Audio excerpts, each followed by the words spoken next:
ونستغفره ونؤمن به ونتوكل عليه ونعوذ بالله من شرور أنفسنا ومن سيئات أعمالنا من يهده الله فلا مضل له ومن يضلله فلا هادي له ونشهد أن لا إله إلا الله وحده لا شريك له ونشهد أن سيدنا وحبيبنا ومولانا محمدا صلى الله عليه وسلم عبده ورسوله فقد قال الله تعالى في كلامه المجيد الفرقان الحميد أعوذ بالله من الشيطان الرجيم بسم الله الرحمن الرحيم من عمل صالحا فلنفسه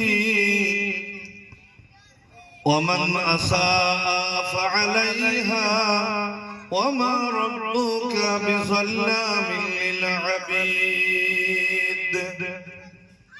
قال النبي صلى الله عليه وسلم إنما الأعمال بالنيات وإنما لامرئ ما نوى فمن كانت هجرته إلى الله ورسوله فهجرته إلى الله ورسوله وإن كانت هجرته إلى دنيا يصيبها أو امرأة يتزوجها فهجرته إلى ما هاجر إليه رواه البخاري أو كما قال عليه السلام وقال النبي صلى الله عليه وسلم كل أمتي يدخلون الجنة إلا من آبى قيل يا رسول الله ومن آبى قال من أطعني دخل الجنة ومن عصاني فقد آبى رواه البخاري أو كما قال عليه الصلاة والسلام وقال الله تعالى أيضا في كتابه مخبرا وآمرا تعظيما لحبيبه وتكريما لرسوله إن الله وملائكته يصلون على النبي يا أيها الذين آمنوا صلوا عليه وسلموا تسليما اللهم سيدنا مولانا محمد وعلى آله جاي سيدنا مولانا محمد أهاري داير نبي কেমনে আপনাই রই বলে কারবালার ওই শহীদ স্মরণে প্রাণটি খানা যায় জ্বলে আল্লাহুম্মা সাল্লি আলা মাওলানা মুহাম্মদ ওয়া আলা আলি সাইয়্যিদিনা मौलाना मोहम्मद ऐ खुदा कितनी है इल्तिजा हम गरीबों को मदीना बुला लीजिए अल्लाहुम्मा सल्ले अला একটু मोहब्बते सय्यदना मौलाना मुहम्मद وعلى آله سيدنا مولانا محمد इन हवाओं से कह दो कि ना आए इधर मुझको खुशबू की कोई जरूरत नहीं जिनकी खुशबू से महका है सारा जहां वो खुशबू नबी के पसीना में है अल्लाहुम्मा मौलाना मुहम्मद व अला आले सय्यदना কার ভরসায় আছেন ভাই কিসের করেন আশা কার ভরসায় আছেন ভাই আজ কিসের করেন আশা এত সাদের বাড়ি গাড়ি ভেঙে যাবে তোমার বাসা ও তোমার গোনা দিন ফুরিয়ে যাবে তোমার গোনা দিন ফুরিয়ে যাবে যৌবনে লাগিবে ভাটি ওই যে দেখো ডাকিতেছে তোমায় কবরের মাটি আল্লাহুম্মা সাল্লি আলা একটু মোহাব্বতে মাওলানা মুহাম্মদ ওয়া আলা আলি সাইয়্যিদিনা মাওলানা মুহাম্মদ আমার একটি স্বপ্ন পূরণ করো ও গো দয়াময় তোমার পথে চলতে গিয়ে মরণ যেন হয় বলুন আমিন আমাদের মউত যেন আল্লাহর পথে হয় বলুন সকলে মিলে বলি দুটো পথ একটা শয়তানি পথ একটা রহমানি পথ একটা হলো ফি সাবিলিল্লাহ আর একটা হলো ফি সাবিলিশ শাইতান পথ দুটো তা আমরা যদি মরি বা আমাদের মউতের সময় যদি ঈমানি মউত হয় তাহলে ওই মউতটাকে রহমানি মউত রহমানি পথে মউত কবিতাই বলছেন আমার একটি স্বপ্ন পূরণ করো ও গো দয়াময় তোমার পথে চলতে গিয়ে মরণ যেন হয় আমি অদম যেন থাকতে পারি আল কোরআনের সাথে আমি অদম যেন থাকতে পারি কোরআনুল কারীমের সাথে আর ধৈর্য নিয়ে ডাকতে পারি দিন কায়েমের পথে তোমায় আমায় ধৈর্য দিও সাহস দিও ও গো দয়াময় তোমার পথে চলতে গিয়ে মরণ যেন হয় আমিরুল মুমিনিন হযরত উমর ইবনুল খাত্তাব রাদিয়াল্লাহু তাআলা আনহু জলিলুল কদর সাহাবী খলিফাতুর রাসূল খলিফায়ে সানি তিনি মসজিদে নববী শরীফে আল্লাহর কাছে হাত তুলে ঠিক এভাবে দোয়া করতেন আল্লাহুম্মা রযুকনি শাহাদাতান ফি সাবিলিক আমার সাথে কথাটা হযরত উমর ফারুকের কথায় মিলছে আপনারাও মনে মনে বলবেন আল্লাহুম্মা রযুকনি শাহাদাতান ফি সাবিলিক ওয়াজআল মাউতি ফি বালাদি রাসূলিক বলুন আমিন হযরত উমর রাদিয়াল্লাহু আনহু হাউ হাউ করে কাঁদতেন আর বলতেন, আল্লাহুম্মা রযুকনি শাহাদাতান, আয় আল্লাহ আমি রাসূলুল্লাহ সাহাবী উমর ইবনুল খাত্তাব তোমার মুকদ্দাস দরবার শরীফে আমার এটুকু আরজু তুমি কবুল করে নিও, আমার মউতটা যেন ইসলামের জন্য, শরীয়তের জন্য, কোরআনুল কারীমের জন্য, আমার রাসূলুল্লাহর জন্য যেন শাহাদাতি মউত হয়। বলুন আমিন। হাউ হাউ করে কাঁদতেন। যিনি জীবদ্দশায় জান্নাতের সার্টিফিকেট পেয়ে গিয়েছিলেন রাসূলুল্লাহর কাছ থেকে, তিনি দোয়া করছেন, আল্লাহুম্মা রযুকনি শাহাদাতান ফি সাবিলিক। এবং মাঝে মাঝে বলতেন, শোনো আমি উমর ভয় হয় যারা শাহাদাতি তামান্না না করে মরে, আমার বড্ড ভয় হয়, হয়তো তারা মুনাফিকি মউত হতে পারে। বলুন আস্তাগফিরুল্লাহ। এজন্য সকলের তামান্না থাকবে, আল্লাহুম্মা রযুকনি শাহাদাতান ফি সাবিলিক, আল্লাহ আমার মউত যেন তোমার রাস্তাতেই হয়। বলুন আল্লাহুম্মা আমিন। আমার ভাই সকল বন্ধুরা, আজ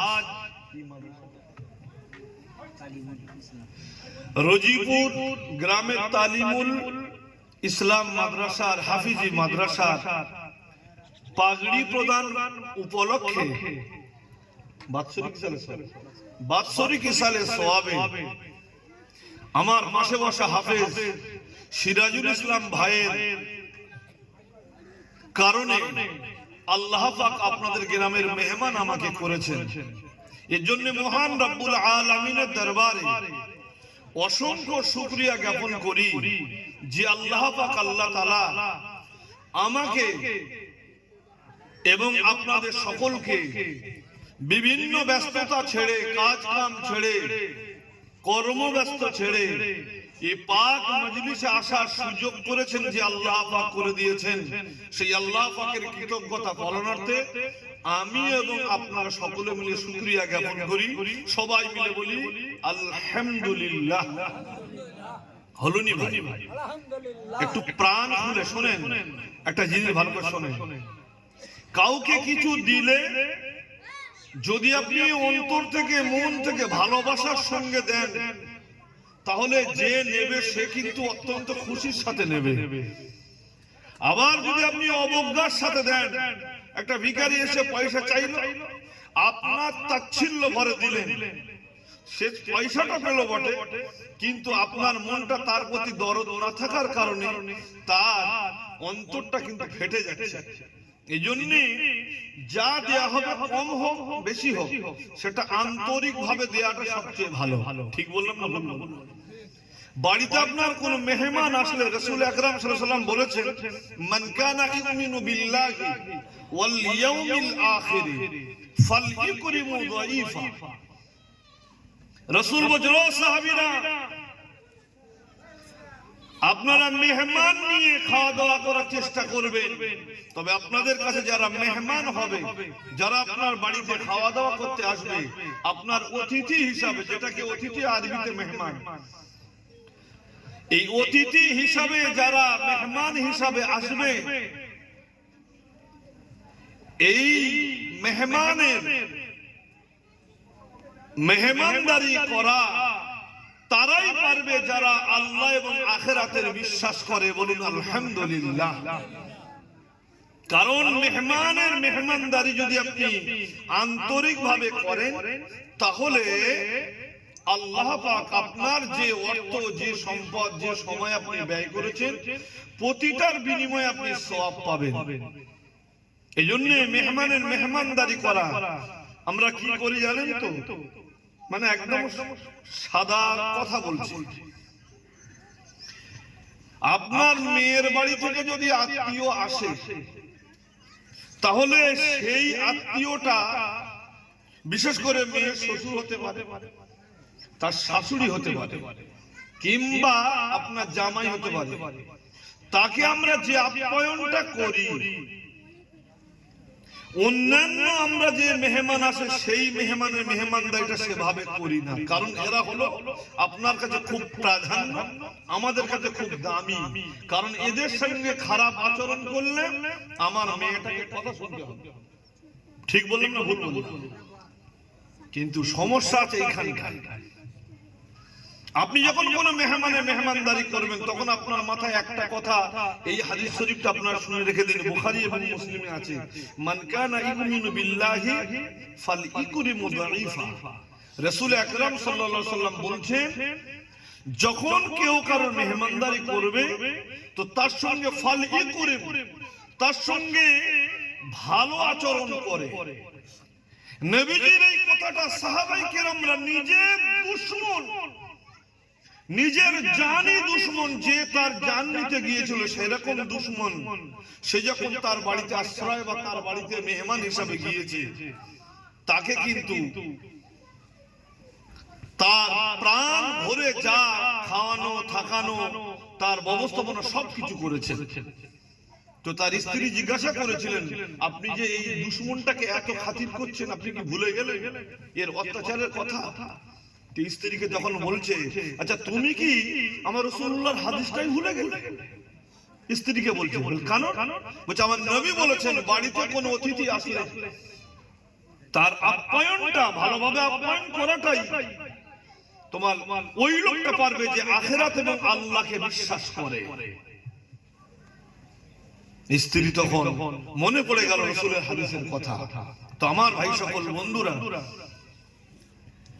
যে কথাটা আমি বলছিলাম যে আমার আল্লাহর শুকরিয়া যদি আমরা আন্তরিকভাবে করি তাহলে দেখা যাবে আজকের এই শুকরিয়া জ্ঞাপন করার কারণে আল্লাহ আমাদের গুনাহ সাগীরাগুলো মাফ করে দিতে পারে। এই জন্য আমার আল্লাহ পাকের সকলের মিলে একটু আন্তরিকভাবে শুকরিয়া জ্ঞাপন করি। আমিও বলি, আমার সাথে আপনারা বলুন আলহামদুলিল্লাহ।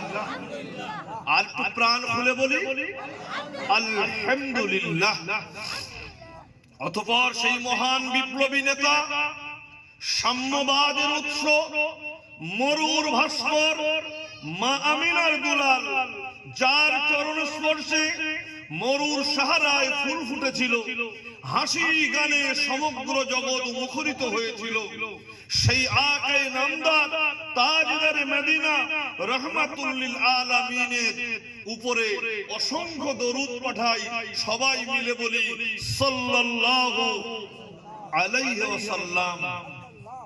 ভাই সকল, আল্লাহ পাক আল্লাহ তাআলা আপনাদের প্রচেষ্টায়, আপনাদের সহযোগিতায়, আপনাদের একান্ত পরিশ্রমের ফলস্বরূপ একদম গ্রাম অঞ্চলের ভিতরে একটা কোরআনুল কারীমের মাদ্রাসার বা দার্স দেওয়ার একটা জায়গা করেছে। আপনাদের নিচড়ানো নিংড়ানো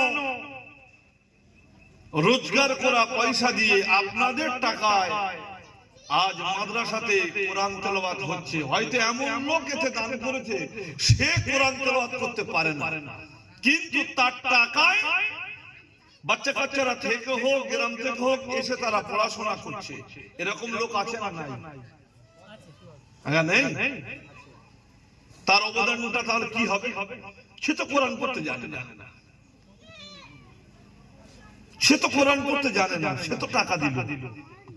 তার মানে আমাদের ফুরফুরা শরীফের মুজাদ্দিদুল জামান দাদা হুজুর পীর কেবলা রাহমাতুল্লাহ আলাইহি, যে তার ঐতিহাসিক মাদ্রাসা মাদ্রাসায়ে ফাতিহিয়া সিনিয়র টাইটেল মাদ্রাসা হুজুর কেবলা করে ফুরফুরা বাসীর দিকে লক্ষ্য করে বলেছিলেন, শোনেন, আপনাদের ভিতরে অনেকে আলেম হতে পারেননি, এটা আপনাদের আফসোস।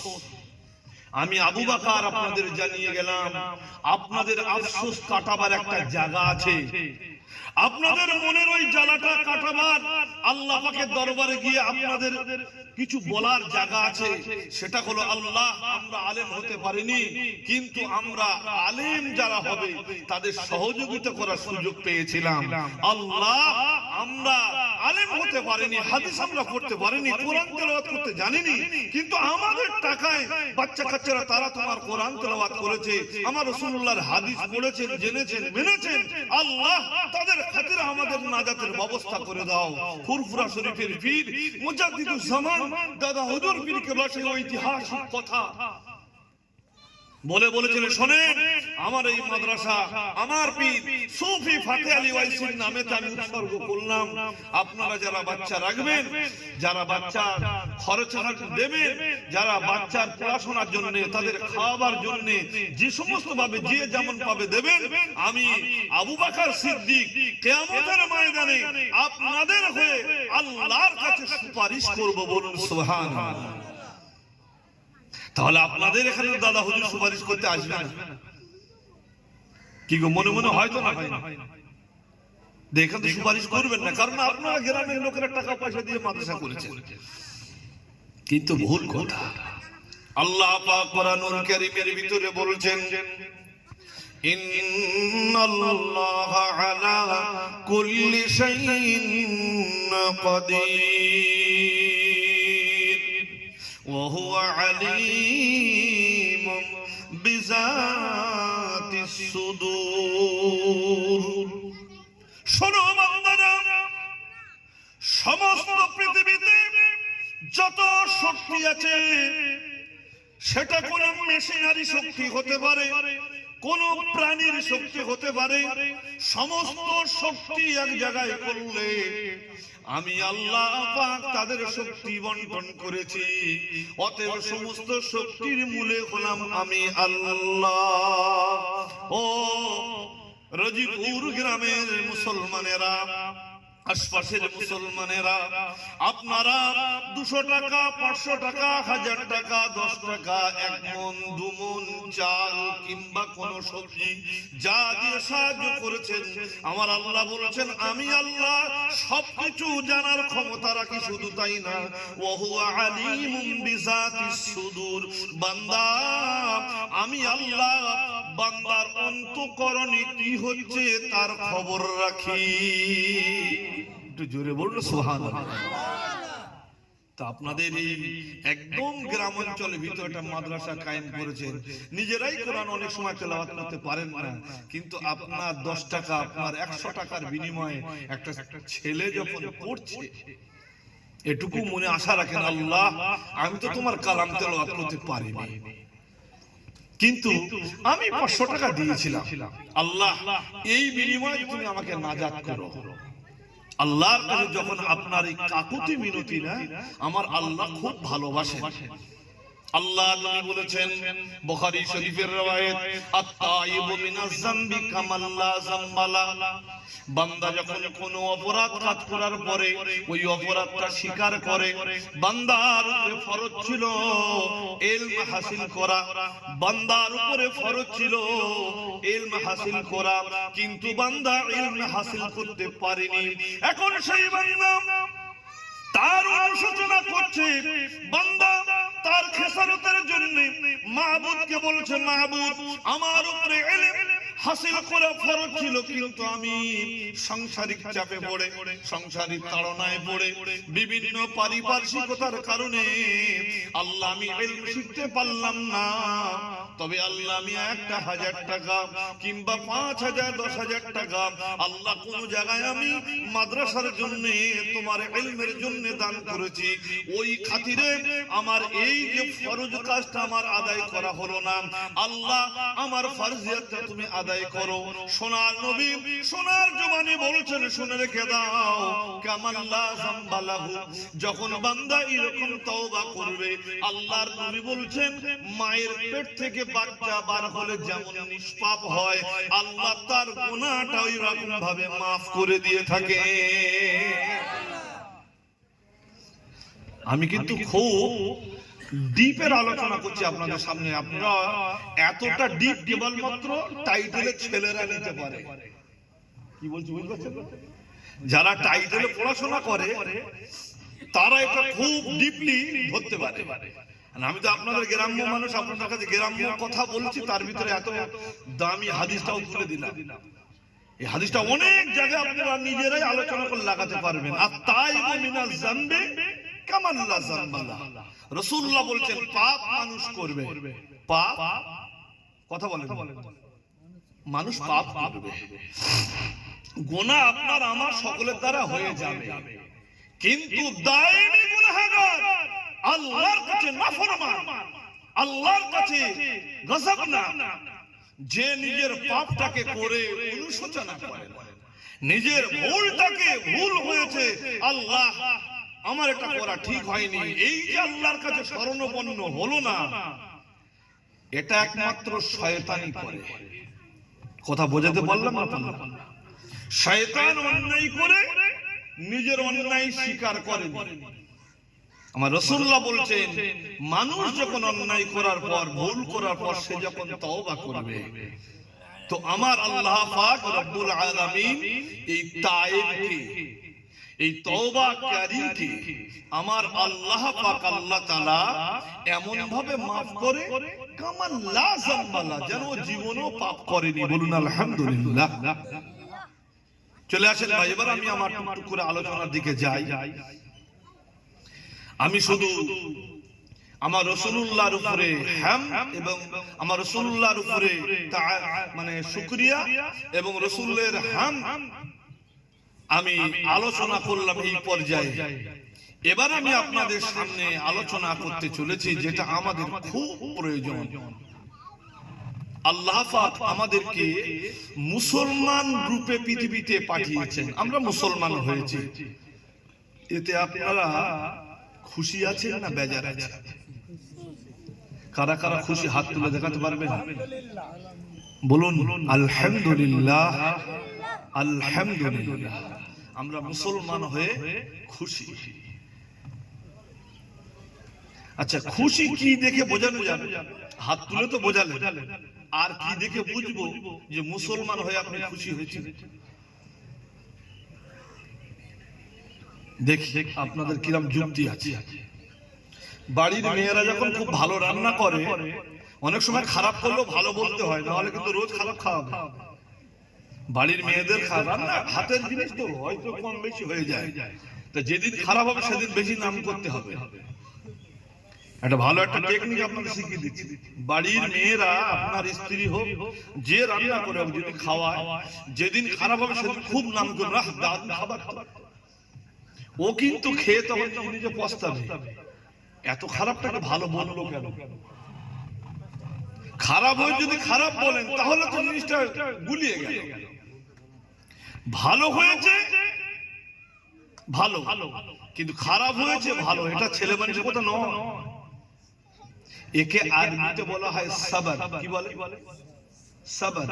সোয়াদ বা র, সবর মানে আমরা বাংলায় বলি ধৈর্য।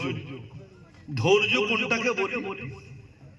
যে আমার ক্ষমতা আছে, আমার চেয়ে নিম্ন ক্ষমতার লোক আমার উপরে অত্যাচার করেছে, আক্রমণ করেছে, আমার ক্ষমতা আছে, আমি প্রতিশোধ নিতে পারবো, কিন্তু আমি নিলাম না, একেই বলে সবর। বোঝা গেল না? অনেক লোক মরে গেলে কান্নাকাটি করে লোক বলে সবর করো, সবর করো। আসলে সবরের মানেও জানি না। সবর কোনটাকে বলে? যেটা আপনি পারতেন কিন্তু আমার আল্লাহর দিকে তাকিয়ে আপনি করলেন না, আমার শরীয়তের দিকে তাকিয়ে আপনি করলেন না, এরই নাম সবর। আরো সহজ করে বলে দিচ্ছি, যারা হজ উমরা যায়, আমি যখন ট্রেনিং এ যাই, আমি তখন তাদেরকে বুঝিয়ে বলি, শোনেন, সবরের পরীক্ষায় যাচ্ছে, হজ করতে যাচ্ছেন না, ওটা কিসের পরীক্ষা দিতে যাচ্ছে? সবরের পরীক্ষা দিতে। ফেল করলে টাকাটাই খরচা হবে। আপনি কাবা দেখবেন, রাসূলের রওজা দেখবেন, কিন্তু সওয়াবটা এই বাড়ি পর্যন্ত আসবে না, কারণ আপনার ধৈর্যের পরীক্ষা দিতে যাচ্ছে। এমন এমন সিচুয়েশন তৈরি হবে আপনার সামনে, আপনি ধৈর্য রাখতে পারবেন না, ফাটাফাটি চিল্লাচিল্লি লাফালাফি হুটোহুটি করতে শুরু করবে। হস করে বলে দিল এখন 6 ঘন্টা প্লেন লেট, 12 ঘন্টা প্লেন লেট, আপনি তো অস্থির হয়ে যাবে। কি রে বাবা, এরকম হচ্ছে কি বলছি বুঝতে পারছেন? বাড়ির লোক অস্থির, তারাও অস্থির, কিন্তু না, আপনি জানেন না এটাও আপনার পরীক্ষা নেওয়া হচ্ছে। একজন কি করেছে, একজনের অন্যজনে একই সাথে হজ করতে গিয়েছে, চারজন চার জায়গার লোক একই রুমে দিয়েছে। খুব ভালো করে শুনুন কথাটা, আমি এমনি গল্প করছি না আপনাদের সামনে। চারজন চার জায়গার হাজিকে একটা রুমে দেয়া হয়েছে। বাথরুম পেয়েছে, অন্যজনের জুতো নিয়ে বাথরুমে চলে গেছে। অন্য হাজি সাহেব আমার জুতো কেন নিয়ে যাবে? হ্যাঁ, বার হওয়ার পর বলছে, ও হাজি সাহেব দিমাগ ঠিক আছে না ইন্ডিয়া রেখে এসছো? তুমি কার জুতো নিয়ে ঢুকলে? আমি তখন একটা হাজি সাহেবকে ডেকে বললাম, শোনে ভুল তো উনি করেছেন আপনার জুতো নিয়ে, সেটা হলো ওনার এত জোরে হয়তো বেগটা পেয়ে গেছে যে উনি ওনার জুতো কি ঢোকাচ্ছে আর খেয়াল করেন, এটা উনি ভুল করেছেন। কিন্তু ওর চাইতে আপনি বড় ভুল করেছেন জানেন, সেটা হলো আপনার ধৈর্যের একটা সুযোগ ছিল। আপনি খালি একটু বলে তো আপনি আমারটা নিয়ে গেছেন না ভাই, আপনারটা খুব জোর লেগেছে, এটা বললেও বুঝতে পারে যে আমারটা এটা নেওয়াটা ঠিক হয়। ভাইরা, বাবাজিরা, বন্ধুরা, ধৈর্যের সাথে সব কাজ করতে হবে, ধৈর্য হারা হলে চলবে না। আমরা অনেক সময় ধৈর্য হারা হয়ে যাই। আল্লাহ পাক ধৈর্যশীলদের সাথেই থাকে, ইন্নাল্লাহা মা'আস সাবিরিন। যারা ধৈর্য ধারণ করে আল্লাহ পাক তাদের সাথে থাকে। ধৈর্য ধারণ করেছিলেন যারা, তাদের সঙ্গে আমাদেরকে মেলাতে হবে। আপনার সমস্ত কাজ ধৈর্যের সাথে হবে, এই কথাটা নিয়ে সংসার জীবনে, পারিবারিক জীবনে, সামাজিক জীবনে, ব্যবসায়িক জীবনে, কর্মজীবনে সব জায়গায় ধৈর্য নিয়ে আপনার চলতে হবে। যারা ধৈর্যের সাথে চলতে পারবে আল্লাহ পাক, আল্লাহ তাআলা ওই ধৈর্যশীল ব্যক্তিদের সাথে থাকবে। মদিনার মসজিদে নববী শরীফে আল্লাহর হাবিব সাল্লাল্লাহু আলাইহি ওয়াসাল্লাম মসজিদে নামাজের ইশা আদায় করলেন।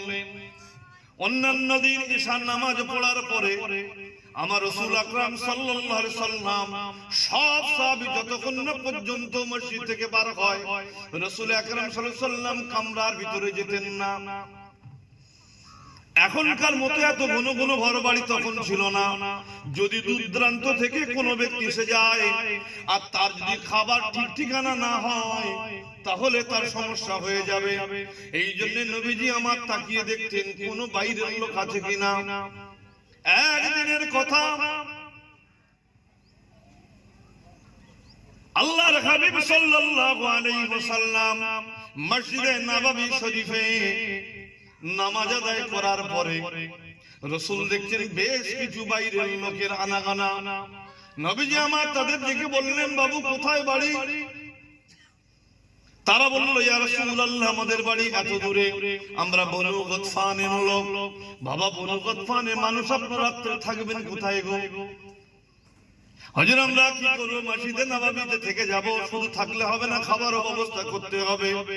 রাসূল সাহাবীদেরকে বলছেন, বাবা আবু বকর দুটো লোককে আজকে আপনাকে নিয়ে যেতে হবে। কখনো উমারকে বলছেন, উমার তোমাকে আজকে তিনটে লোককে নিয়ে যেতে হবে। আলীকে ডেকে বললেন, আলী একটা লোককে নিয়ে যেতে হবে। এইরকম ভাবে যখন রাসূলুল্লাহ অনেক মেহমানকে বিদায় দিচ্ছেন, সেই সময় আল্লাহর নবী রহমাতুল লিল আলামিন দেখছেন একটা মেহমানের দেওয়ার মতন রাসূলের সেদিন আর কোন সাহাবা আসছেন না। রাসূল সাল্লাল্লাহু আলাইহি ওয়াসাল্লাম দেখছেন একটা সাহাবী, তিনি বসে আছেন, হযরতে আবু তালহা রাদিয়াল্লাহু তাআলা আনহু। তিনি এতটা অভাবী ছিলেন, এতটা অভাবের ভিতরে তার জীবন যাপন করছেন যে আবু তালহা রাদিয়াল্লাহু তাআলা আনহু ভাবছেন, যদি রাসূলুল্লাহ আমাকে বলেন এই মেহমানটা নিয়ে যাও, যেহেতু মদিনার মসজিদে উনি ডান দিকে বাম দিকে সামনে পিছনে তাকিয়ে দেখেন আর কেউ নাই, মেহমান রাসূলের সামনে দাঁড়ানো, আর রাসূলুল্লাহ কোনো কাউকে দেবেন একটা ইন্তজার করছেন। আবু তালহা বলছেন, আমি মনে মনে ভাবলাম হয়তো রাসূলুল্লাহ আমাকে ডাকতে পারেন, কিন্তু আমি একটু বেশি বেশি তাসবিহ পড়ছি যাতে করে রাসূল যদি অন্য কোনো ব্যবস্থা করে দেন। আচ্ছা, নবীজি বললে মিস করতে পারবে কথা বলে? আমার রাসূলুল্লাহ যদি কোনো কথা বলে আপনাদের কি এটুকু বিশ্বাস হয় যে সাহাবীরা আল্লাহ না এরকম বলে বলে মনে হচ্ছে? কথা বলছেন না কেন? না, এরকম ঘটেছে, এরকম ঘটেছে। মদিনার একটা যুবক ছেলে এসে রাসূলের কাছে বলছে, ইয়া রাসূলুল্লাহ, হুজুর আমার পাশের বাড়ি আপনার অমুক সাহাবীর বাড়ি, তো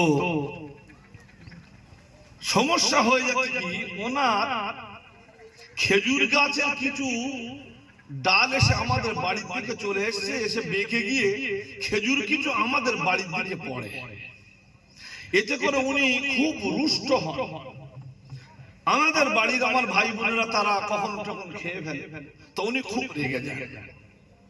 তা আমি মনে করছি যে হুজুর বাউন্ডারি দেবো, তা ওনার একটা গাছ পড়েছে, সেই গাছটা উনি বিক্রি করে দিলেও আমার সুবিধা হবে, আর উনি যদি না বেচেন তো কেটে নিলেও আমার সুবিধা হবে। রাসূল আকরাম সাল্লাল্লাহু আলাইহি ওয়াসাল্লাম তখন তাকে ডাকলেন, ডেকে বললেন, বাবা এই ব্যাপার। সেই বাগানের মালিক কি রাসূলুল্লাহর সামনে বললেন, না না, বেচবো না, কাটবো না, ওকে দূর থেকে প্রাচীর দিতে বলে। তার মানে এর প্রাচীরের বাইরে এই ছেলেটার আবার গাছগুলো অন্যদিকে রয়ে যাবে, সে আরেক সমস্যা। তো রাসূলুল্লাহ বলছেন, ও বাবা শোনো, আমি রাসূল বলছি গাছটা কেটে নাও না। রাসূলের কথা অমান্য করে দিলে উনি বললেন, না ইয়া রাসূলুল্লাহ, আমাকে মাফ করবেন, আমি ওটা কাটতে পারবো না, আমি ছাড়তেও পারবো না, কাটতেও পারবো না, আর ওকে দিতেও পারবো না। রাসূলুল্লাহ ফস করে বললেন, শোনো, যদি তুমি ওই গাছটা একে দিয়ে দাও, বিনিময়ে আল্লাহ পাক আল্লাহ তাআলা জান্নাতে তোমার একটা গাছের বাগান দিয়ে দেবে। ও বাবা সাহাবী, আমি তোমার রাসূল দায়িত্ব নিয়ে নিলাম, তুমি দুনিয়াতে একটা গাছ আমার ওই সাহাবীকে ছেড়ে দেবে, বিনিময়ে আল্লাহ পাক আল্লাহ তাআলা জান্নাতে অসংখ্য গাছের বাগান আল্লাহ তোমার নামে দিয়ে দেবে। কিন্তু এত বড় কথা রাসূলের মুখ থেকে বার হলো, কিন্তু ওই বাগানের মালিক বললেন, না ইয়া রাসূলুল্লাহ, ইয়া হাবিবাল্লাহ, না না না, আমি তারপরও দেব না। নবীজির মনটা বড্ড খারাপ। ওই বাগানের মালিক চলে গেল।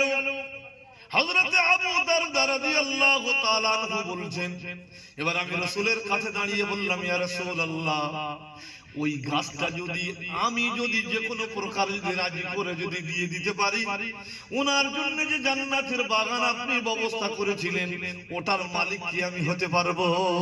জোরে বলুন সুবহানাল্লাহ। হুজুর, আমি যদি কোনো ব্যবস্থা করতে, কি ব্যবস্থা করতো? আমার কথা শুনলো না।